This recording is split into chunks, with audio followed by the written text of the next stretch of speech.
I read the text message twice and then locked my screen as if I were shutting down my own heart. The chilling part was not the command to stay away, but that single final period. That is the punctuation of someone being forced to speak. 3 days before the wedding, a stranger thanked me for a massive donation to a fund I never opened. When I saw the receipt, my own signature stared back from a document I had never touched. My name is Lorraine Whitaker. I have lived in the quiet suburbs of Stonemill for 20 years, and for the last 15 of them, I have worked as an internal auditor for Harbour Vale Compliance Services. My job is simple. I look at numbers until they confess their secrets. I find the missing decimal points. I find the money people try to hide. But nothing prepared me for the audit I was about to perform on my own life. The notification lit up my nightstand at 1:13 in the morning.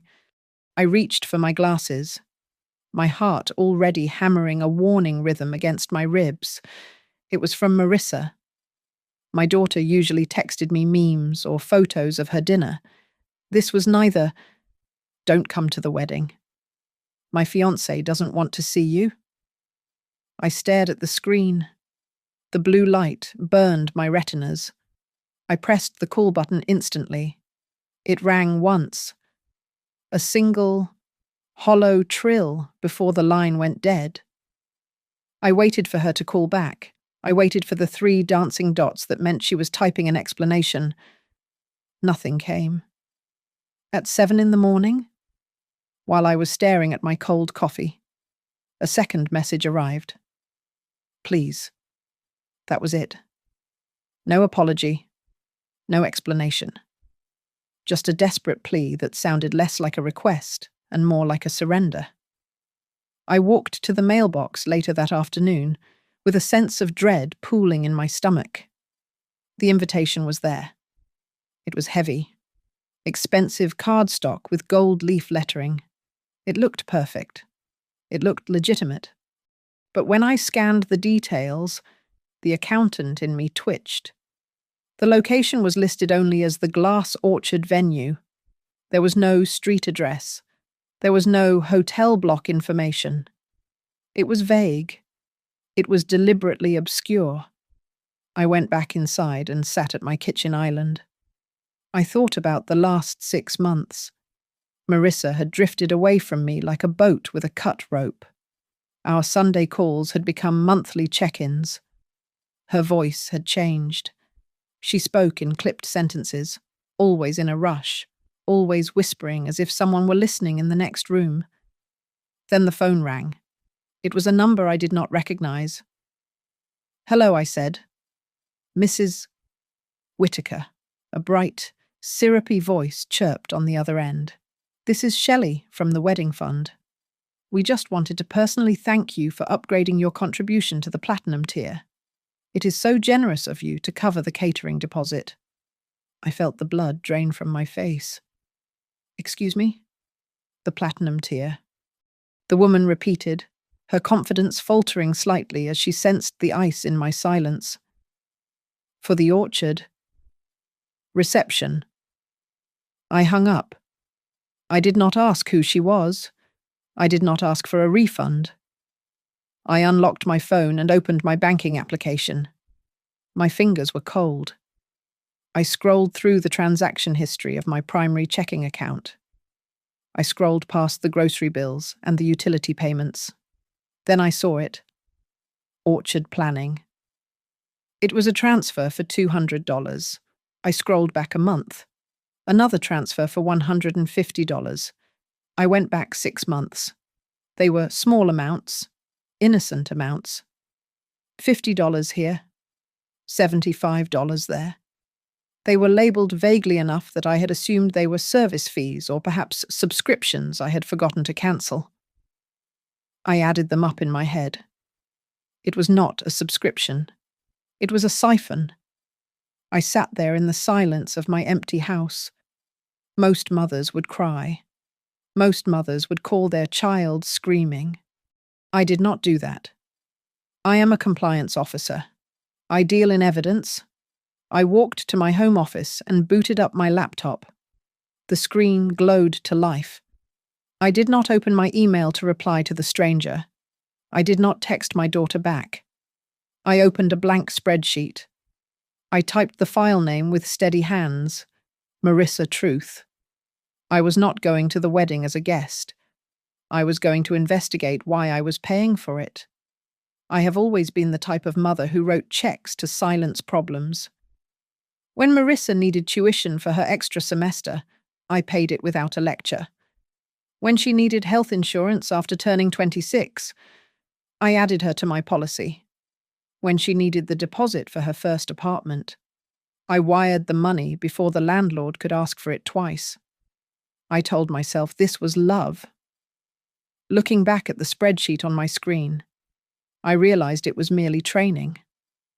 I had trained her to see me as a resource rather than a parent. Marissa was preparing to marry Caleb Harlan. Even his name sounded like a brand of expensive cologne. On social media, Caleb was a mosaic of teeth-whitened smiles and inspirational quotes about grinding for success and building an empire. In person, he was exhausting. I thought back to the first time I met him, 8 months ago. It was a dinner at a steakhouse downtown. Caleb had pulled out my chair with a flourish that felt rehearsed. He spent the first 20 minutes complimenting my dress, my hair, and my choice of appetizer. Then, the conversation shifted. "Lorraine, Marissa tells me you work in compliance," Caleb had said, leaning forward over his medium-rare ribeye. "That requires a very sharp mind for asset protection. Doesn't it?" It is fascinating how few people understand the difference between liquid cash and protected equity. I remembered pausing with my fork halfway to my mouth. It is mostly about following federal regulations. Caleb, not personal wealth management. Of course, he had smiled, but his eyes were busy scanning my watch and my handbag. "But you must have strategies. For the family legacy. I mean, beside him." Marissa had been silent. That was the first red flag, though I missed it then. My vibrant, loud daughter was shrinking into her chair. She kept checking her phone under the table. She did not scroll. She would flip it over, check the screen, and immediately flip it face down again. She looked like someone waiting for a bomb defusal code. "Are you okay, honey?" I had asked. "Fine." She had snapped, too quickly. Then she softened her voice, glancing at Caleb. "I'm just tired. Mum." I shook the memory away and focused on the present.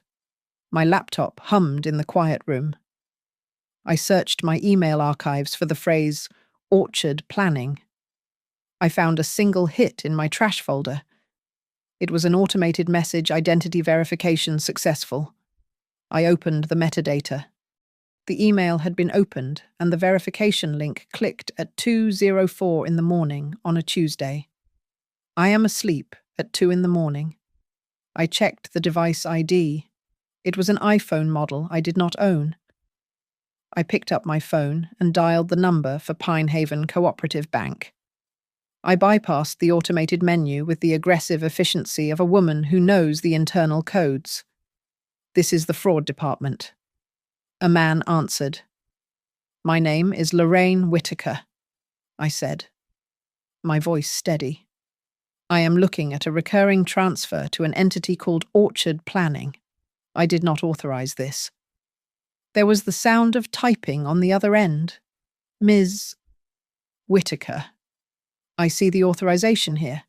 It was set up digitally 4 months ago using two-factor authentication sent to a secondary number ending in 44. Caleb's number ended in 44. "Cancel it," I said. "And tell me, was this set to auto-transfer?" "Yes, ma'am. It is a fixed withdrawal set for the 15th of every month." I hung up. The cold feeling in my chest was spreading to my limbs.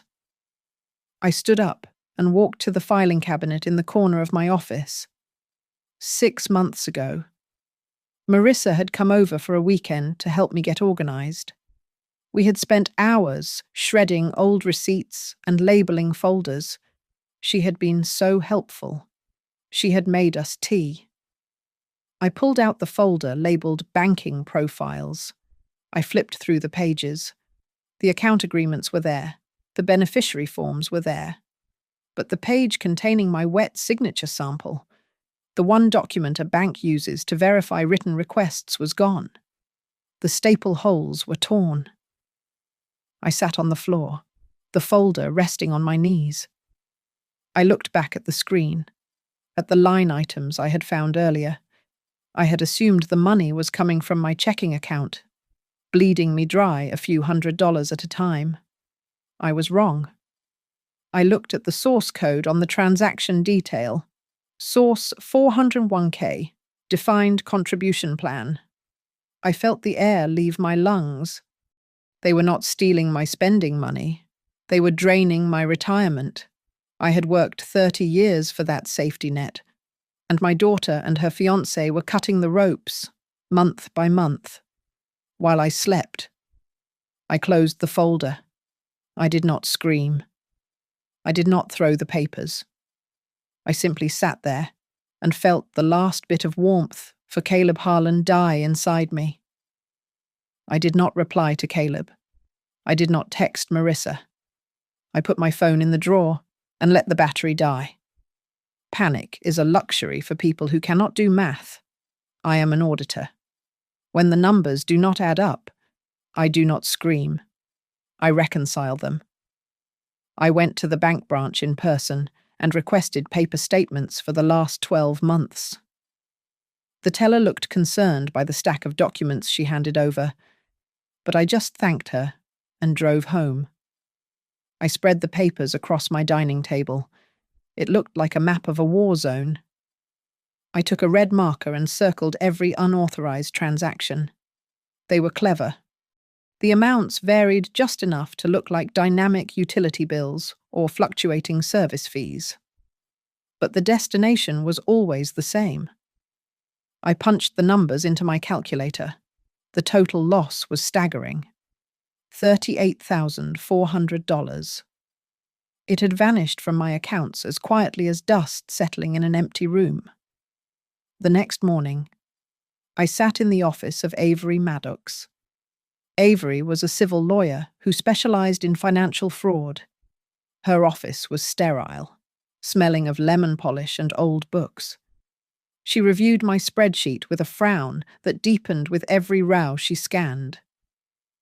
"This is sophisticated," Avery said, tapping the paper with a manicured fingernail. "They didn't just take money. They set up a parallel financial identity for you. You are likely the victim of electronic authorization fraud and signature forgery." She looked up, her eyes sharp. "But that is the legal definition. The human question is harder. Is your daughter an accomplice, or is she a hostage?" The question hung in the air like smoke. I closed my eyes. I heard Marissa's voice from a phone call 3 weeks ago. It had been brief. "Mom, I'm fine," she had said, her voice trembling. "Just don't make things worse, please." I opened my eyes. "She is scared," I said. "I do not know what he has on her, but she is scared." Avery nodded slowly. "Then we proceed with caution. If we freeze everything now, the rats scatter.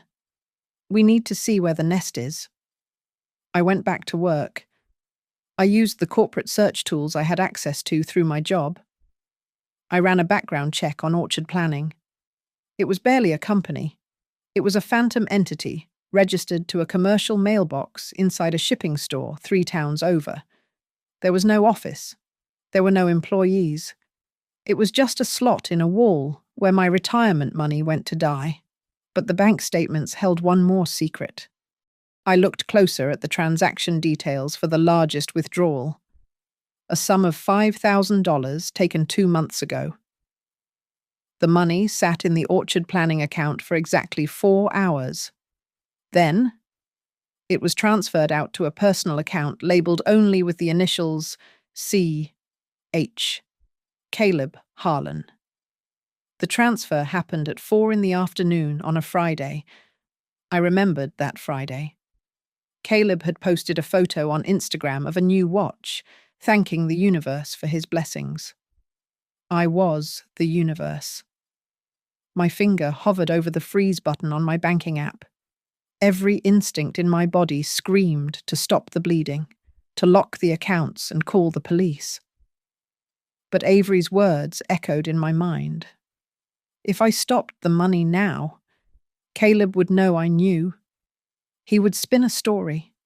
He would claim it was a misunderstanding. He would manipulate Marissa further. I needed him to feel safe. I needed him to get greedy. I lowered my hand and closed the laptop. I did not cancel the auto transfer scheduled for next week. I did not change my passwords. I decided to let them steal from me one more time. Silence was no longer my weakness. It was my strategy. I was not going to block the thief. I was going to leave the door unlocked and wait in the dark with a camera. I drove to Marissa's apartment complex on a Tuesday afternoon. The sun was shining, but inside my car, the air felt heavy and stale. I parked 3 spots away from her unit. The windows, usually filled with the potted succulents she loved, were dark. Heavy blackout curtains were drawn tight against the glass. A new video doorbell sat next to the frame, its small blue light blinking a steady, mechanical warning. It was not there to keep thieves out. It was there to keep visitors away. I stepped out of my car, my hand tightening around my keys.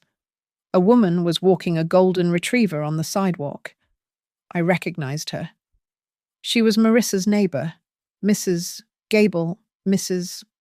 Whitaker, she whispered, glancing up at the darkened windows of my daughter's apartment.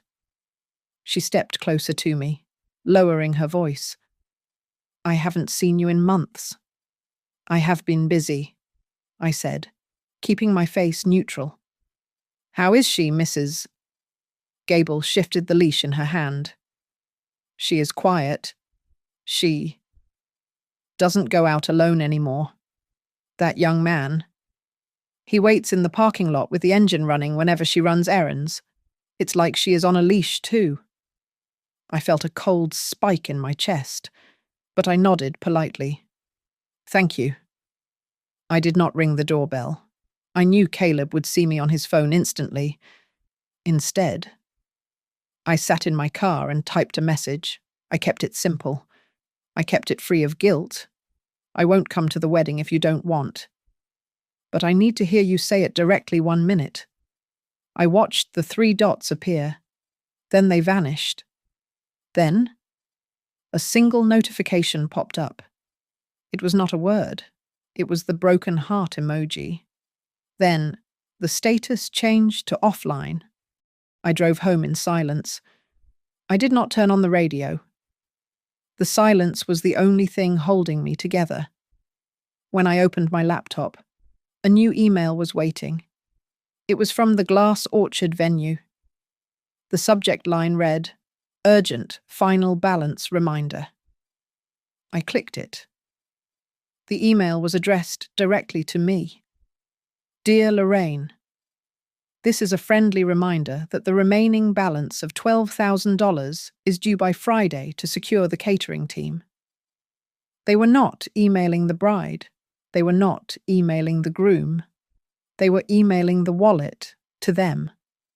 I was the primary client. I was the one paying for the party where I was forbidden to speak. I called Avery immediately. They are getting sloppy, Avery said. Her voice was sharp over the speakerphone. Or they are getting desperate. We need behavioral evidence. Lorraine, call the bank. Do not block the access, but ask them to tag every login. I want the device ID, the location, and the timestamp for every single second someone is in your accounts. I did exactly as she asked.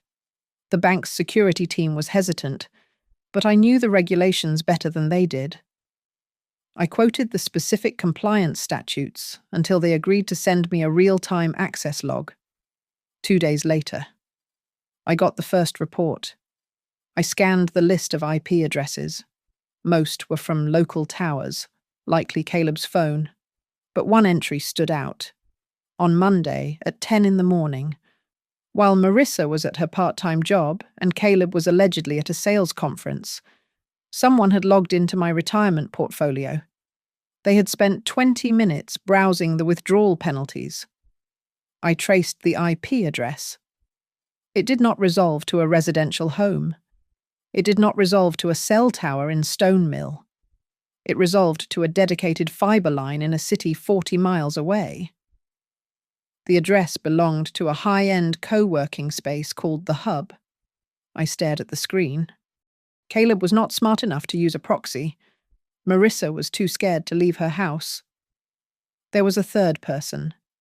Someone else was pulling the strings. Someone professional. I realized then that I was not just fighting a greedy fiancé. I was fighting an operation. I closed the laptop and felt a strange, cold calm settle over me. They thought they were hunting a lonely mother. They did not know they had just handed the auditor a trail. The walls felt like they were closing in, but I kept my breathing steady.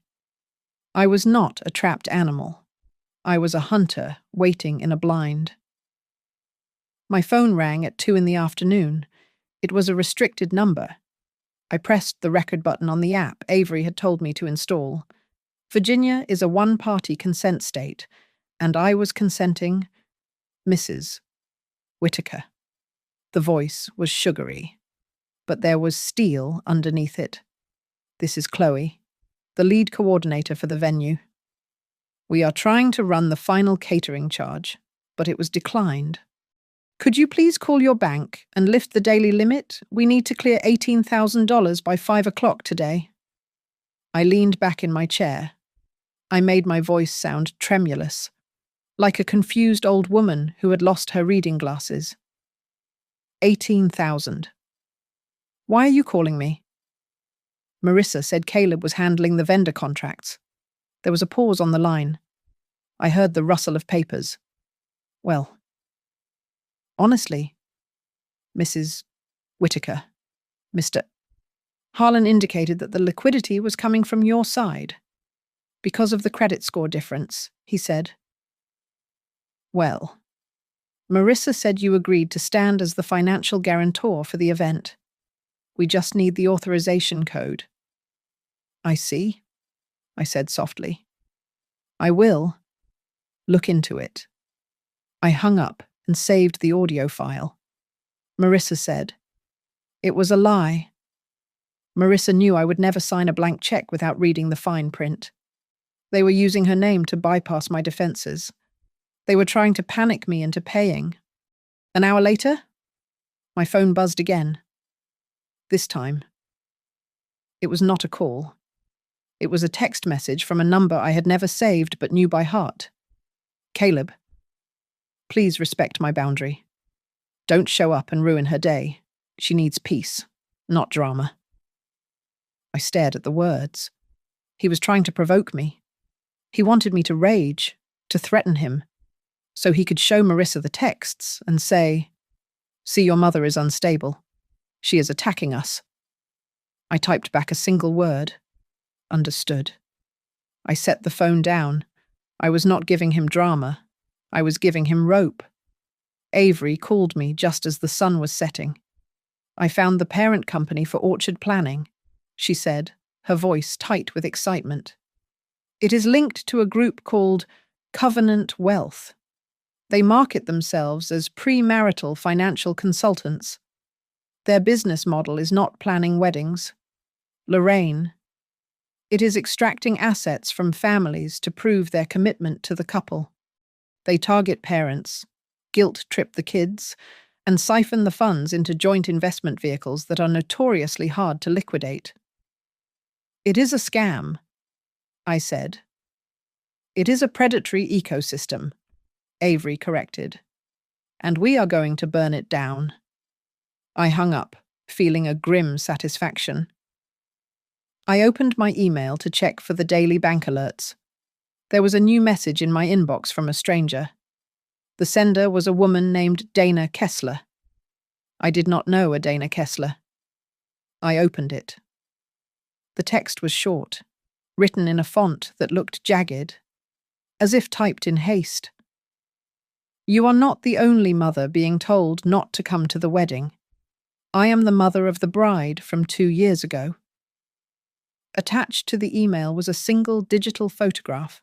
I clicked it, and the room seemed to tilt on its axis. It was a wedding photo. There was Caleb, standing under a white floral arch, wearing the same navy tuxedo he was wearing in his current profile picture.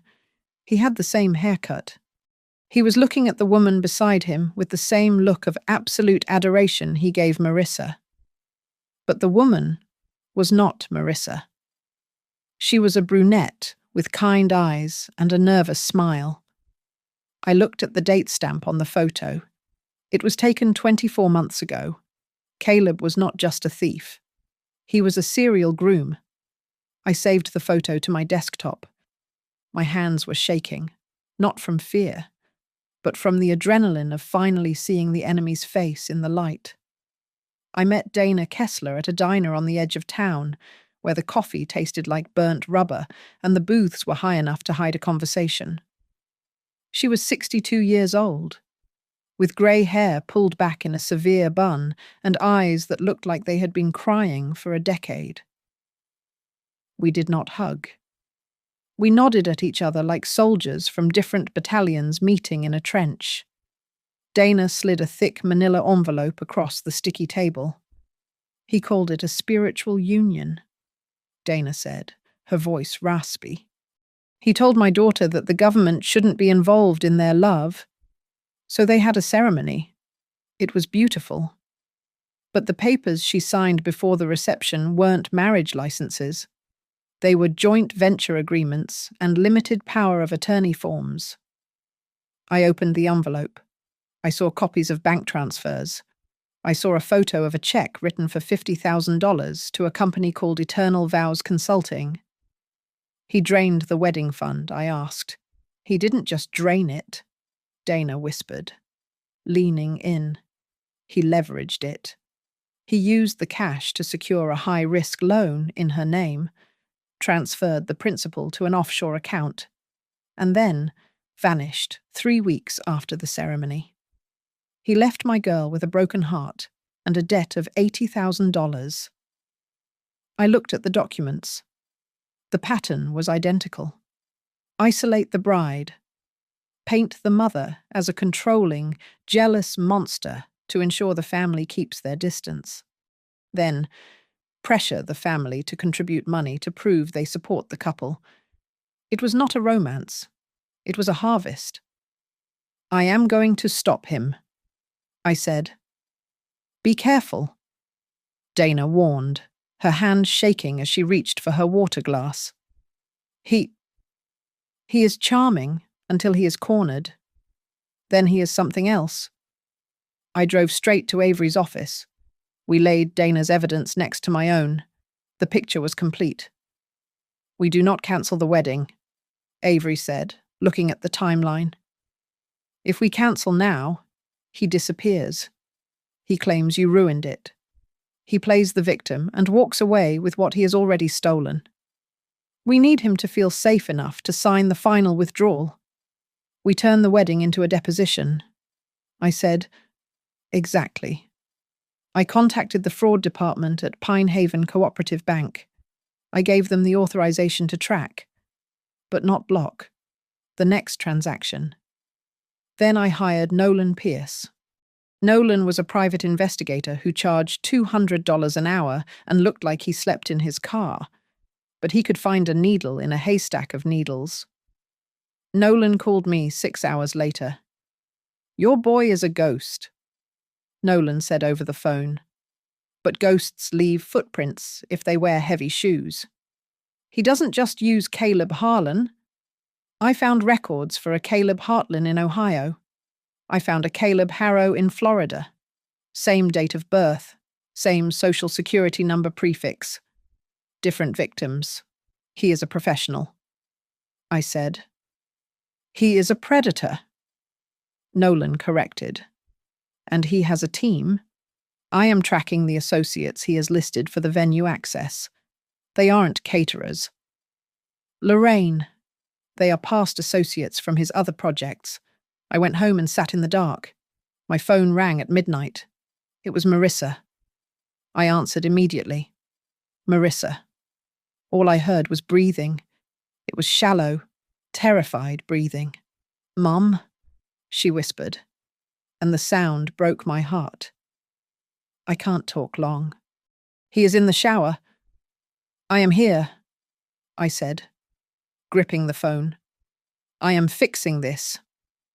Mum, don't trust anyone he brings, she said, her voice trembling so hard the words almost fell apart. The guests, the people coming to the wedding, they aren't his friends. I don't know who they are. Please, just stay away. He said if you come, he will sue you for the fund pledge. He has the paper with your signature. Let him try. I said, my voice cold and steady.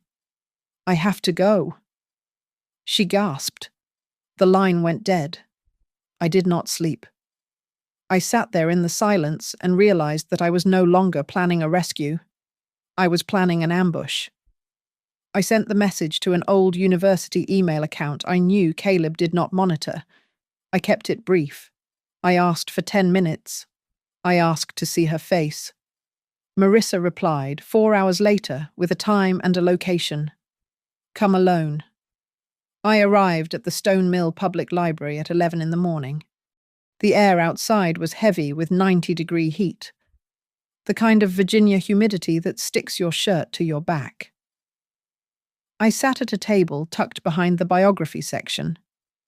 When Marissa walked in, my breath caught in my throat. She was wearing a thick, long-sleeved cardigan buttoned to her chin. Her face was pale, stripped of makeup, and dark circles carved hollows under her eyes. She did not look like a bride. She looked like a fugitive. She sat down, her eyes darting to the entrance, then to the librarian, then back to me. Did anyone see you? She whispered. I shook my head. I wanted to ask her why she was doing this. I wanted to ask her how she could let a stranger dismantle our lives. But I looked at her trembling hands and swallowed the accusations. Are you safe? I asked. Marissa stared at me. Her lip quivered. Then, the dam broke. She covered her mouth to stifle a sob, her shoulders shaking violently. He checks everything. She choked out, tears spilling over her fingers. My phone, my email. He has alerts set up on my credit cards. Mum, I don't have any money. He moved it all into a joint savings account for the house we are supposed to buy. He says I am bad with numbers. He says he is protecting our future. And the papers? I asked gently. The documents from Orchard Planning. He said it was standard. Marissa said, wiping her eyes with her sleeve. He said it was premarital asset protection. He told me it was just to secure the venue and lock in the rates. I didn't read them all. Mum. There were so many pages. And he was standing right over me, telling me to hurry up because the notary was waiting. I reached into my bag and pulled out the photograph Dana had sent me. I slid it across the table. Look at this. Marissa. She looked down. Her eyes widened, and the colour drained from her face completely. She did not look surprised. She looked terrified. I know her, Marissa whispered. That is Dana. Caleb told me about her. He said she was his ex-fiancée's mother. He said she was mentally unstable. He told me she was obsessed with him and tried to ruin his reputation because he broke off the engagement. He lied, I said firmly. He did not break it off. He stole from them and vanished. Marissa looked up at me, her eyes wide with panic. Mum, you don't understand. It is not just about me. It is about you. What do you mean? She leaned across the table, her voice dropping to a frantic hiss. He told me that if I try to cancel the wedding, if I try to leave him, he will sue you. He showed me the paper with your signature on it. He calls it the sponsorship pledge. He said it is a binding contract. He said if the wedding doesn't happen, you are liable for $50,000 in damages and breach of contract. He said he would freeze your accounts. He said he would take your house. I felt a cold chill run down my spine. It all made sense. She was not staying for love. She was staying to save me. She was enduring his control because she thought she was protecting my retirement. I reached across the table and took her hands. They were ice cold. Marissa, look at me, I said. She met my gaze, tears streaming down her face. He thinks paper is a weapon, I said, my voice low and hard. He thinks he can use the law to bully two women into silence. But he forgot who I am. I audit corporations for a living. I find liars who hide behind contracts every single day. Mum? Please? She whimpered. If he wants a paper war, I said, squeezing her hands, I will give him a battle he never expected. I sat in Avery's office, watching the cursor blink on her monitor. We were not building a defense anymore. We were building a cage. We let the transfer go through, Avery said, her voice devoid of emotion. It is a risk. Lorraine. But if we block it now, they get suspicious. If we let it clear, we have a fresh digital footprint. We trace it from your account to orchard planning, and then to wherever they wash it. Do it, I said. Let them take $200. It is the cost of admission. We called Pinehaven Cooperative Bank. This time, I did not speak to a customer service representative. I spoke to the vice president of fraud operations. He agreed to authorize a real-time trace. They would not just record the transaction. They would tag the device ID, the GPS coordinates of the login, and the routing number of the recipient account. They were ready to freeze the assets the moment the money landed. While the bank set the digital trap, Nolan Pierce was closing the physical net.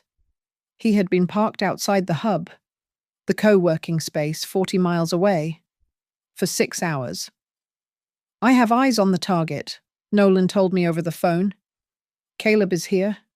He is not alone. He is meeting with a guy in a suit. Looks expensive. They are looking at spreadsheets. Lorraine. And they are laughing. Who is the man I asked? I ran his plate. Nolan said, he is the registered agent for orchard planning. But here is the kicker. He is not the boss. I saw him hand a thick envelope to a woman who just pulled up. Describe her. I demanded. Blonde. Sharp suit. Carrying a clipboard like she owns the place. I felt a jolt of recognition. It was the description of the woman I had seen on the venue's website. Chloe, the coordinator. The final piece of the puzzle clicked into place the next morning at my office. I was reviewing my internal inbox when I saw a flag on a message in the pending folder. It was an email addressed to the Human Resources Department of Harborvale Compliance Services, sent from an external address that had been spoofed to look like an internal memo. Subject Income Verification Request. Lorraine Whitaker. Attached was a loan application for $100,000, listing my home as collateral. The signature at the bottom was a clumsy digital paste of the autograph Caleb had stolen from my filing cabinet. They were not just draining my savings. They were leveraging my credit to take out a massive loan before the wedding. They intended to saddle me with a mortgage I could never repay, take the cash, and disappear before the ink was dry. I printed the email. I walked straight to our chief security officer. Within an hour, I had a sworn affidavit from my company confirming the email was a forgery and that no income verification had been authorized. I drove home and looked at the evidence spread across my dining table. The fake wedding planner was not an employee. She was the architect. Caleb was the face, the charmer who hooked the victims. The man in the suit was the money mule. But Chloe, the woman with the sweet voice who had asked for my credit limit, was running the operation. She was using the wedding industry as a cover for organized theft. I thought about Marissa. I thought about her trembling hands in the library. I thought about the fear in her eyes when she told me Caleb would take my house. They had weaponized her love and turned it into a prison. I picked up the invitation that was still sitting on my counter. The gold lettering shimmered under the kitchen light. The glass orchard venue. They expected a defeated mother to stay home and cry. They expected me to be afraid of the legal threats they had fabricated. I took a black marker and drew a line through the RSVP card. I was not going to stay home. I was not going to send a gift. I was going to attend the wedding. But I was not going as the mother of the bride. I was going as the chief auditor. And I was bringing the only thing that matters in a room full of liars. I was bringing the receipts. The glass orchard venue was a cage made of diamonds. Sunlight hammered against the high, vaulted glass ceiling, turning the interior into a sweltering greenhouse filled with expensive perfume and the low hum of polite conversation. I stood near the catering entrance, watching the guests arrive. They were not family. I did not recognize a single face from Marissa's high school or college years. They were men in sharp suits who checked their watches too often, and women who looked like they were attending a networking event rather than a wedding. These were Caleb's business associates, the props in his stage play. I watched through the glass partition as Marissa entered the bridal holding area. She looked fragile in her white lace, like a porcelain doll that had been glued back together one too many times. She stopped at the front row. There was a single empty chair next to the aisle. Taped to the velvet cushion was a stark, printed sign. Reserved do not seat. It was not a place of honor. It was a public statement of my exclusion. I did not go to my seat. I turned and walked straight into the venue management office. The door was open. I placed my heavy leather portfolio on the desk. I am Lorraine Whitaker. I told the young assistant who looked up in alarm. I am here to settle the final invoice for the event. Bring me the person who holds the contract. Minutes later, the door swung open. It was not a manager. It was Caleb. He had seen me from the floor. His face was a mask of controlled fury, his perfect tan flushing a deep, ugly red. He closed the door behind him, blocking the exit. "You promised," Caleb hissed, his voice trembling with rage. "I have a text from you. You said you understood. You said you would respect the boundary." I looked at him calmly. I adjusted the clasp of my purse. I came to sign. "Caleb, you like paperwork, don't you? I have the final authorization for the $18,000 you asked for."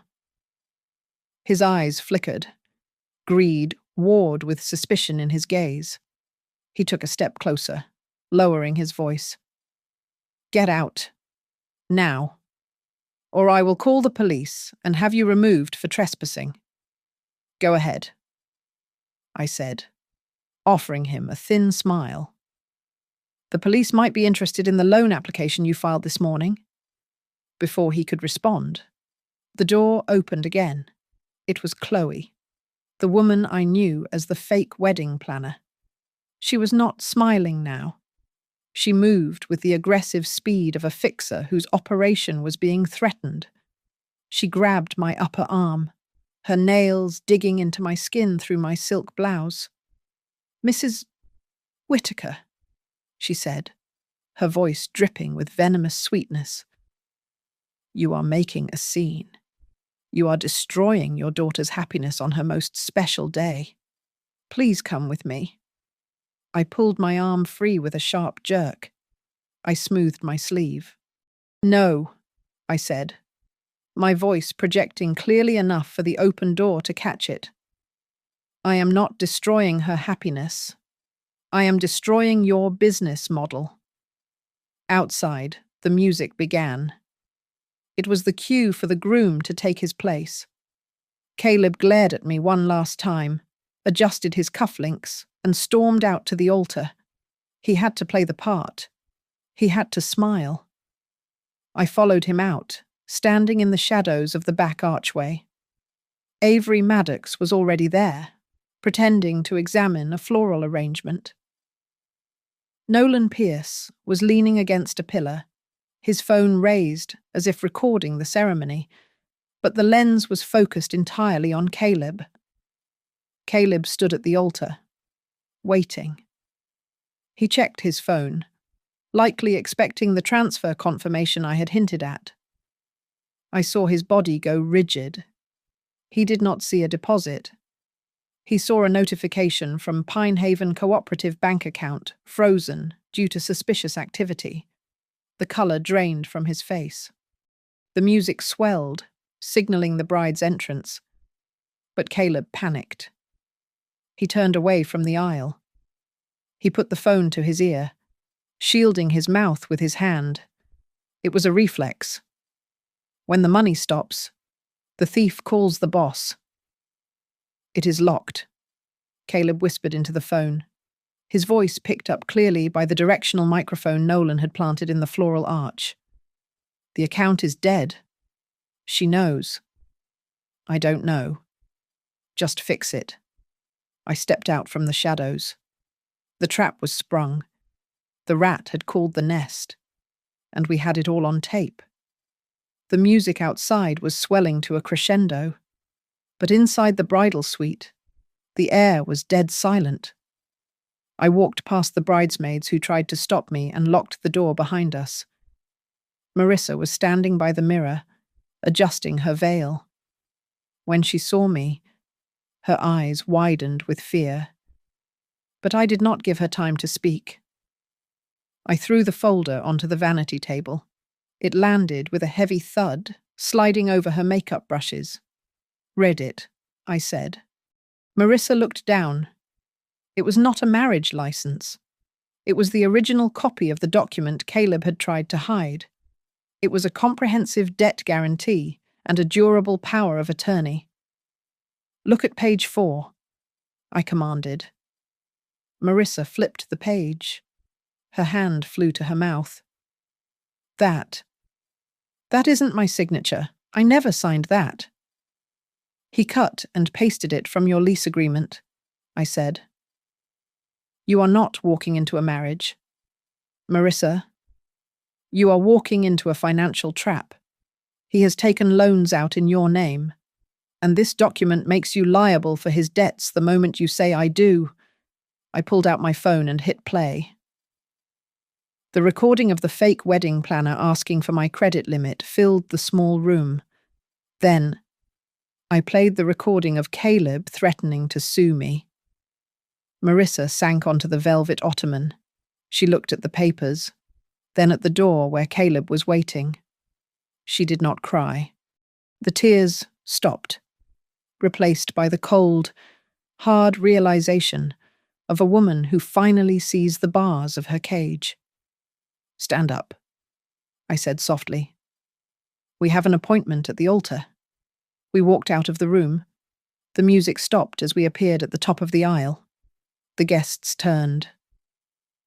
Caleb smiled when he saw Marissa, but his smile faltered when he saw me standing beside her, holding the folder instead of a bouquet. He stepped forward, his face twitching. "Lorraine, I told you." He stopped. From the second row of seats, a woman stood up. It was Dana Kessler. Caleb looked like he had seen a ghost. He took a step back, nearly tripping over the train of Marissa's dress. "She is crazy," Caleb shouted, pointing a shaking finger at Dana. "Don't listen to her. She is just a bitter old woman. I am not bitter," Dana said, her voice carrying clearly through the silent venue. "I am a creditor, and I brought the police report from 2 years ago." Avery Maddox stepped out from the side, followed by 2 uniformed officers and a man in a suit from the bank. "Mr. Harlan," Avery announced, holding up a court order. "We have issued an emergency freeze on all assets connected to your identity, as well as the identities of Caleb Hartland and Caleb Harrow. We have also flagged $18,000 in attempted wire fraud transferred 5 minutes ago." Caleb looked around wildly. He saw his escape route blocked. He turned to the crowd, spreading his arms wide, trying to salvage the performance. "This is insanity," he yelled, his voice cracking. "This woman is jealous. She has been trying to control my fiancé for months. She is trying to ruin our love because she is lonely and bitter." He looked at Marissa, his eyes pleading. "Tell them, baby.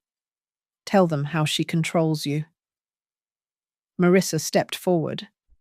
She took the microphone from the stunned officiant. She looked Caleb in the eye.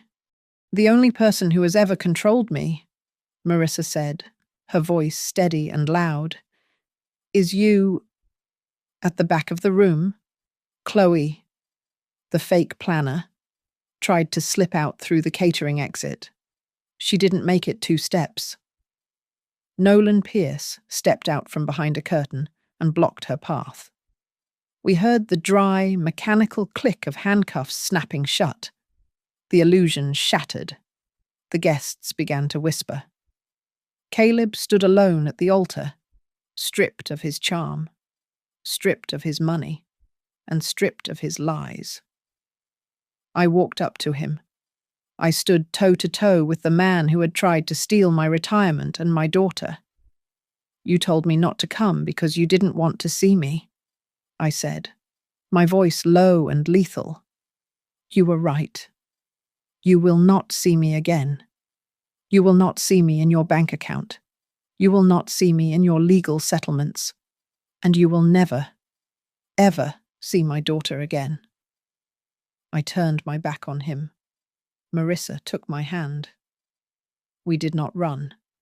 We walked down the aisle together, past the confused guests, past the frozen fraudster, and out into the bright, honest sunlight of the parking lot. Behind us, the police were reading Caleb his rights. I took a deep breath. It was the first time in 6 months that the air tasted sweet. Thank you so much for listening to this story. I really hope you enjoyed seeing justice served cold. I would love to know where you guys are tuning in from. So please drop a comment below with your city or country. It is always amazing to see how far these stories travel.